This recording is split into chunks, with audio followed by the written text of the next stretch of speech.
On a remote mountainside in Himachal Pradesh in northwest India, 30 people from all over the world have gathered to take part in the first World Hang Gliding Rally in the Himalayas.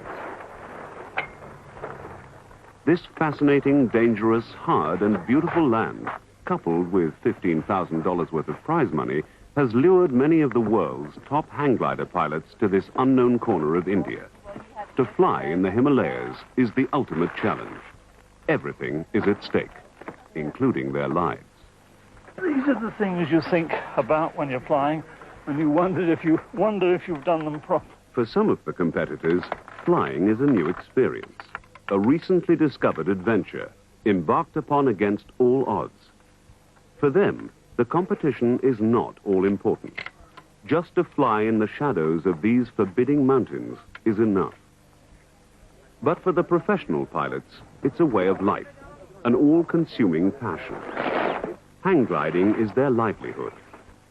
Yet all these people have one thing in common, a fanatical desire to launch themselves into space and soar thousands of feet above the valley floor, where the air is as smooth as silk.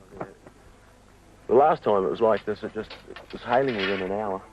If I win and you lose, then I win the bet. And if I lose and you win, then you win the bet. Okay. Otherwise, it's called out. All right, $100. $100? Okay. Who are you shooting? Oh, you got to buy probably, huh? Who are you flying against? Lori Judy. Well, I got to beat Marco then. But I didn't get into this to lose.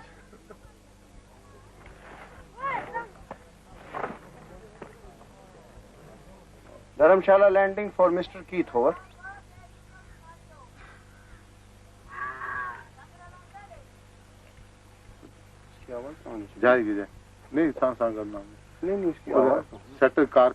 Dharamshala landing for Mr. Keith, over. This is Keith, Dharamshala, go ahead.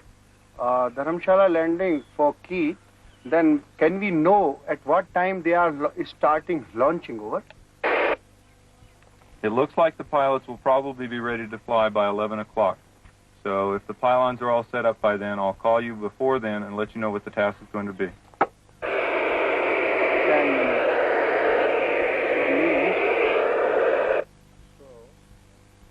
At the bottom of the valley in the midday heat, landing sites are being prepared. Landing is a hazardous operation at the best of times.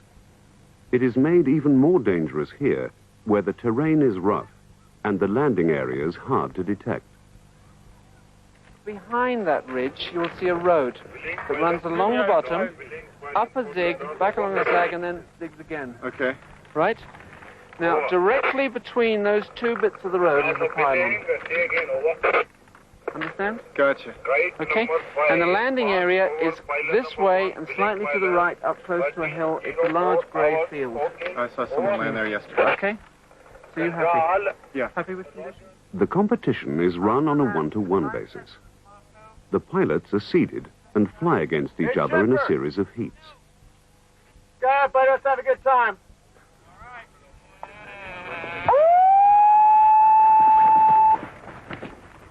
After the buzzer has sounded, they have just 30 seconds to launch. If they don't, they're automatically disqualified from that heat.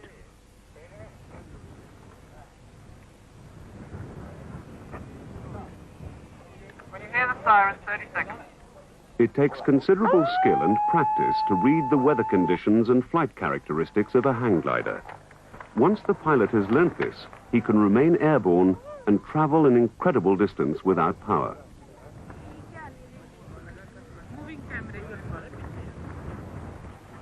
No,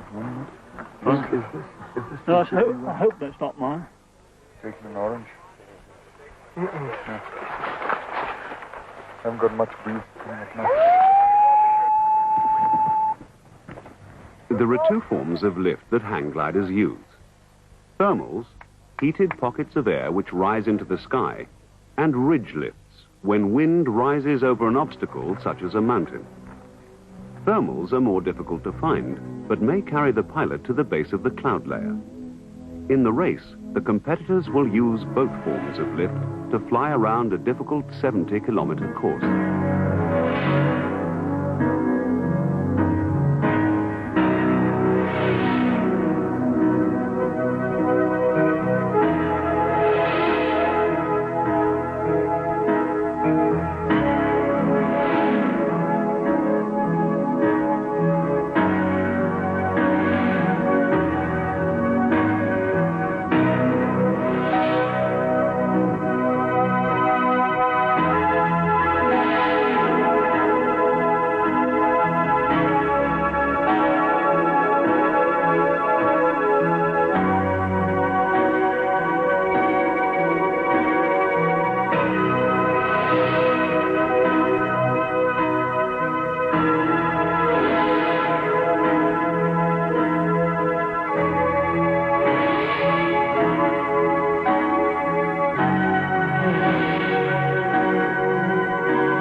After a grueling 2-hour flight, each competitor has the tricky task of making a safe landing. This colorful spectacle causes great excitement and provides a free show for the local people who flock in their hundreds to see these mad foreigners whom they've christened the Birdmen.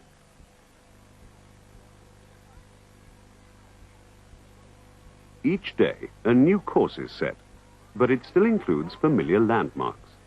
3 electricity pylons. A group of judges equipped with binoculars wait at the base of each pylon and have the difficult task of deciding exactly who is winning.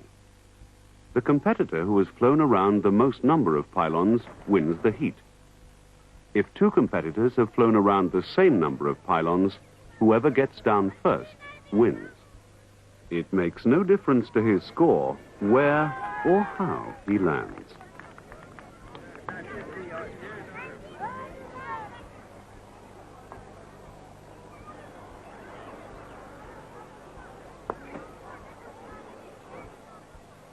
The treacherous terrain, an abundance of bushes and low-level turbulence makes the designated landing areas very dangerous.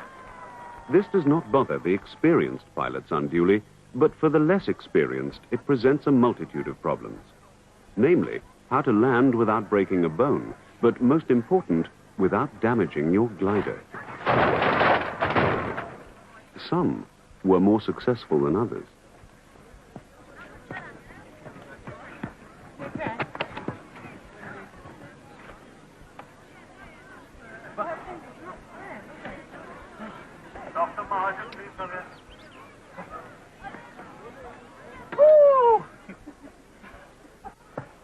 wind. No wind. Okay. The shoot got me in the chest.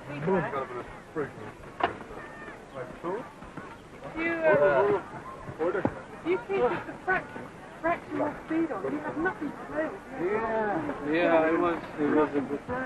I was trying to talk. I was distracted. And When this strength of wind is so little, it I doesn't really was matter which way expecting you some wind. Never counting it. Each evening, the post-mortem. But I definitely beat him to the first two, so if something...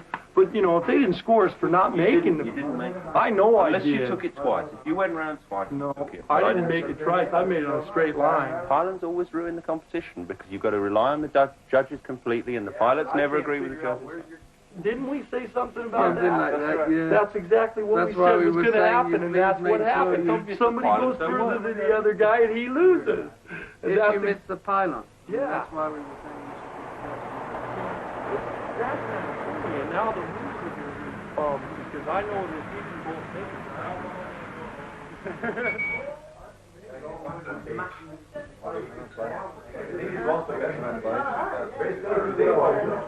Don't tell me it's much. And then it sags the wires, right? So you tighten up the wires first. Then you put the heavy rock on there. And it's got to be vertical. Probably a good chance that it wasn't, and that's why everybody knew they were making it, and you guys didn't know it. The ones who didn't make it by a long way. But in the spirit of the competition, when two competitors went over and they missed it by a little bit, we gave it to them. Well, I was really amazed today. We got all the results in really fast. I'm ready to match up the seating for tomorrow. Was following him. Every time that it started to catch him up, it would stick its legs out, cause more drag, slow it down, and it just was besotted with him. It just sat on his tail. 15 minutes it was with him, and everywhere he went, it would follow him. Like this. Every time he'd circle, he would circle as well. I had the giggles. I was giggling most of my time. Oh wow! Right. So the advantage that I built up, yeah. When? I had about 800 feet at that point on my opponent. Because he Threw it all away. Because he went for an extra pylon when he didn't need one. They went a different direction. I should have followed them. Did you find anything in that first fold to the left? Yeah, you have something everywhere. The problem is to choose the best.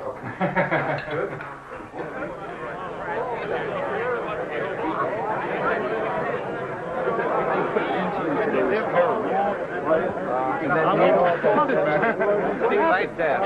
Okay. You flew kind of crashed. それから世界のパールをクリアしてあげてついていったんだけど行くのを見て同じこと言ってます。 Up, down, and there's nothing. And you try and flare out, and I flared out too late. And where did you come out? In the field? In a small tea plantation. Yeah, no, it worked out. Double it? Double it. Winner takes all. We were missing Andy Kozak up until the time that I walked in here. That would there's be my demon. if I win my heat and you win your heat. No, wait a minute. If I win my heat and you don't win your heat, then you have to pay 200. Right. It's a bet. Okay. Good enough.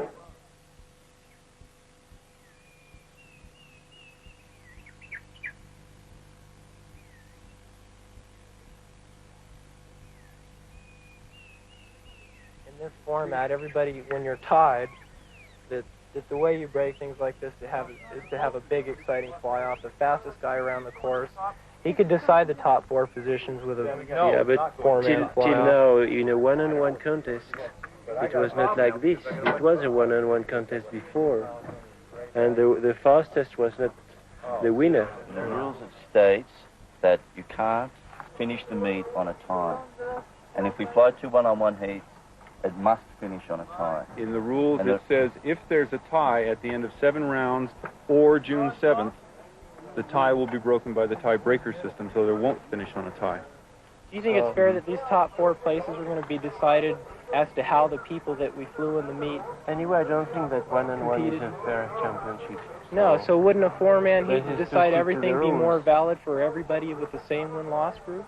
But also you stated 3 days ago that if we ever got a four-way tie first, before 7 rounds, that we would have a four-way. No, I've never said that. You did in the car going on. You said it would not. You said first place would not be decided by the tiebreaker. No.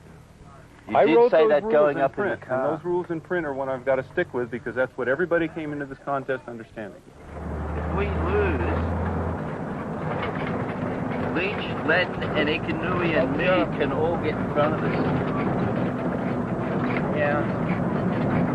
You mean not in the overall finish? Yeah. Really? I thought he was assured. Yeah. So that means we could come 6 or 7. But is that including the points that you'll get for having flown through Ardenai? Yeah.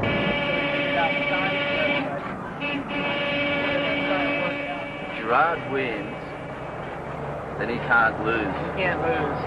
No. And if I win and he wins, I can't win. I can get second. The worst he can do is third. So, due to a complicated scoring and seeding system, the last day of the competition begins amidst confusion and frustration. Gérard Thévenot, the current French champion and recent European champion, has thrown down the gauntlet. His lead is almost unassailable. Chris Bulger, the US Masters champion, knows he must beat Larry Tudor to overcome Thévenot. 18 years old and with an exceptional flying talent, he has the confidence and aggression to perhaps pull off the impossible. The current world champion and #1 seed, Steve Moyse from Australia, must now utilize his 10 years of flying experience to beat the Frenchman.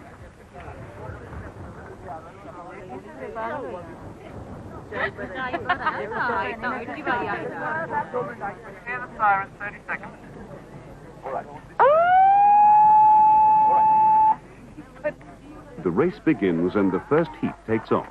As they pound down the slope, all their senses are channeled into what pilots term as tunnel vision. Nothing else matters except the corridor of space into which they leap. Once airborne, the search for that elusive thermal begins.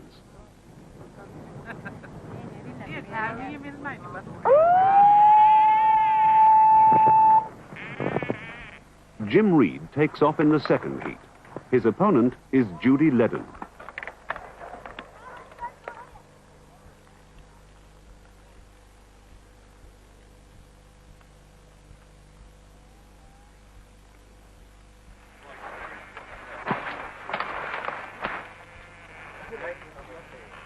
Considered by his competitors to be a true gentleman and sportsman, Steve Moyse must now hope for a small miracle to win the championship.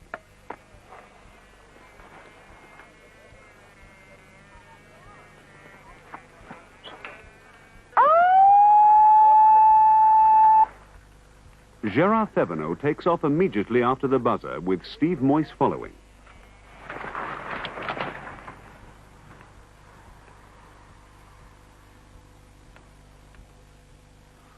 Are you ready, Larry? Yeah.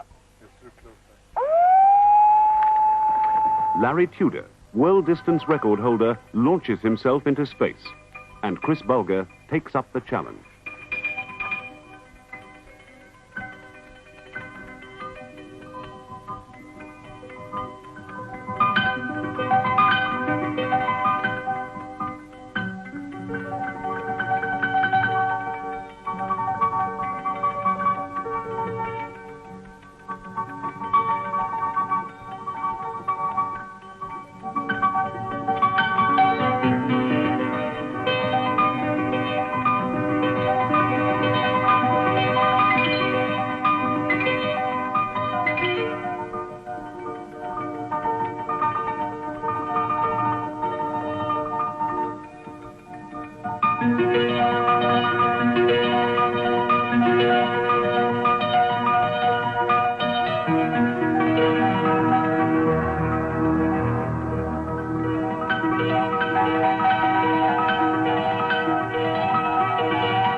thousands have walked for miles in the scorching heat to the main landing site.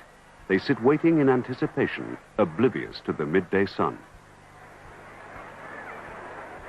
The first glider is sighted coming into land.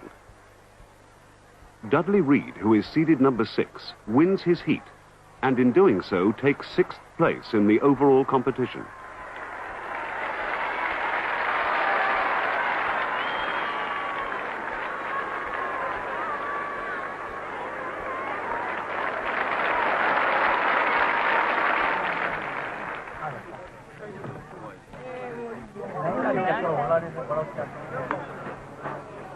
A few kilometers away, above the Bir landing site, Larry Tudor descends.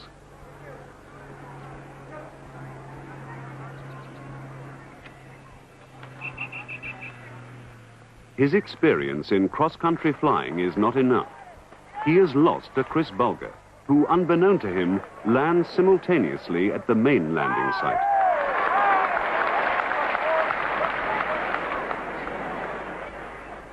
Judy Ledden, the women's world distance record holder and greatly respected by her male competitors, wins her heat and in the final tally comes 3rd. Oh, good.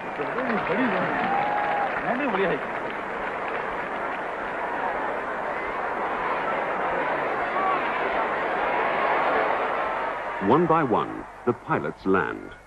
The immense fatigue and relief of having the end in sight can make a pilot oblivious to everything except the need to bring the glider down safely.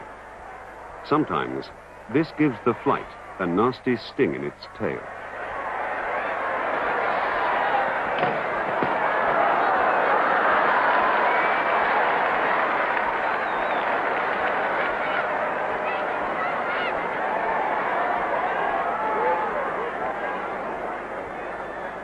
Steve Moyse, his glider instantly recognizable to the crowd, appears from the skies and with a sweeping turn shows everyone how it should be done.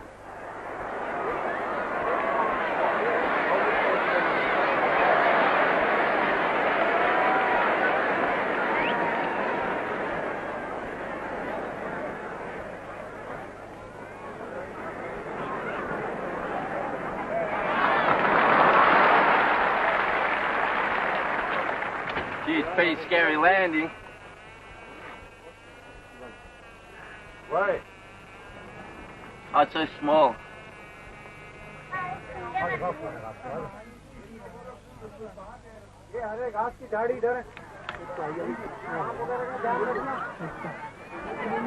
But Steve's expertise is not enough to snatch a last-minute victory.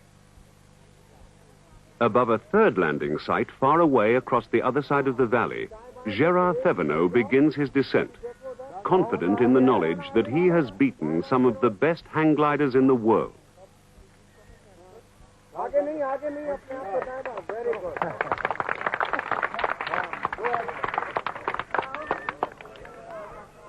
You went for a race. Yeah. Gérard Thévenot takes the first prize of $5,000 back to France. Chris Bulger has come 2nd and has shown that in the future he will be a major contender. Steve Moyse finishes 5th and Larry Tudor 7th. These two will return home feeling disappointed that they did not finish in the top 4. But there is always the next competition to think about. Soon, the valley will be left in peace. The excitement will die and memories will fade. But for years to come, villagers from far and wide will talk about the Birdmen.